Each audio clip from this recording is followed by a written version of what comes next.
So hello, what's up mga kamaster. So panibagong araw, panibagong vlog. So day 2, so magkakabit naman tayo ng bowl. So ayan. So doon tayo magkakabit ng bowl mga kamaster. So tuturo natin ang tamang pag-layout, tamang pag-install ng bowl. So ayan mga kamaster, yung ating ikakabit na bowl. So dapat bago kayo magkabit ng bowl, so alamin nyo muna kung paano to install. Yan. So ayan mga kamaster, nakapag-layout na po tayo. So meron tayong marking sa gilid. So kinuha ko lang mga kamaster yung clearance ng gilid ng ating bowl. So yun lang. So ganun lang ako mag-layout. Yung iba mga kamaster, kukunin yung sinter. So kinukuha na sinter pag sa nag-layout ng bowl. So sa akin mga kamaster, hindi ko na kinuha yung sinter. So kinuha ko na itong clearance ng likod ng bowl. So libilado naman to. So dito na ako kumuha ng level. Dito na ako nag-layout. So yan, ganyan lang ako mga kamaster. Simple mag-layout ng bowl.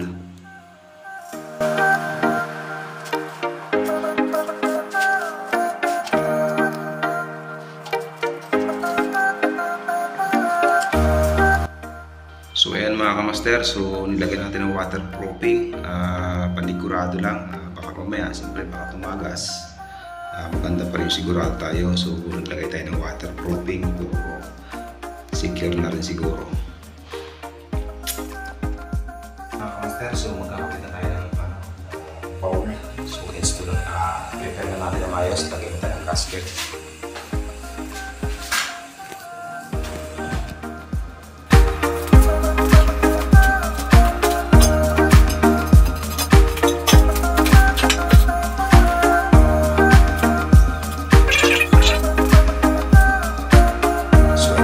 Lalagyan na natin ng gasket sa ilalim. So tatanggalin natin yung cover na ilaw. So ayan, lagyan din natin yung waterproofing. So nakabuhan na pala at installer. So kunin mo kagad yung sinter nito para pag tayo mo, yun na yun. So ayan.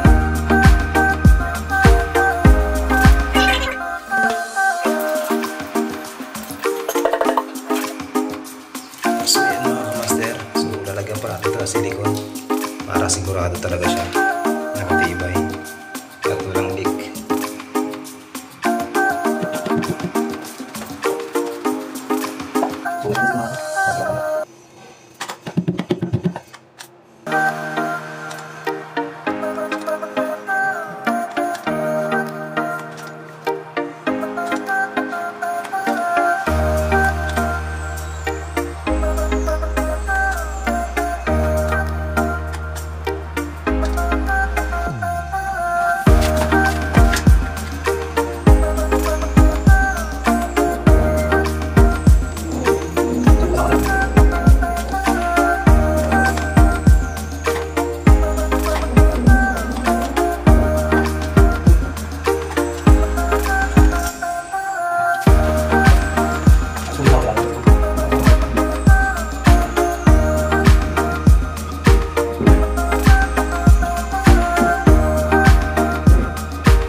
Ayan mga kamaster, so mayroon ng silicone.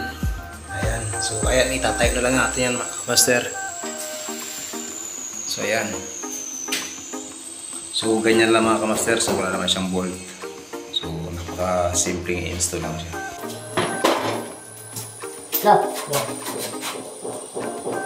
Kaya ba? Hindi mo. Oh, ano maganda siya? Ano? Ba? Ano na lang?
So ayan mga kamaster, so okay na rin.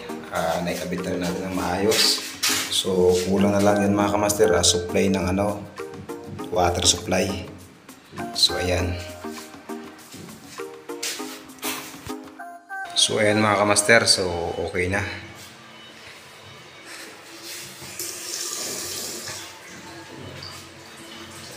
So natapos din mga kamaster yung ating. So ayan mga kamaster, so finally nagawa na rin natin ng maayos. So may dalawa pa tayo. So welcome to my vlog.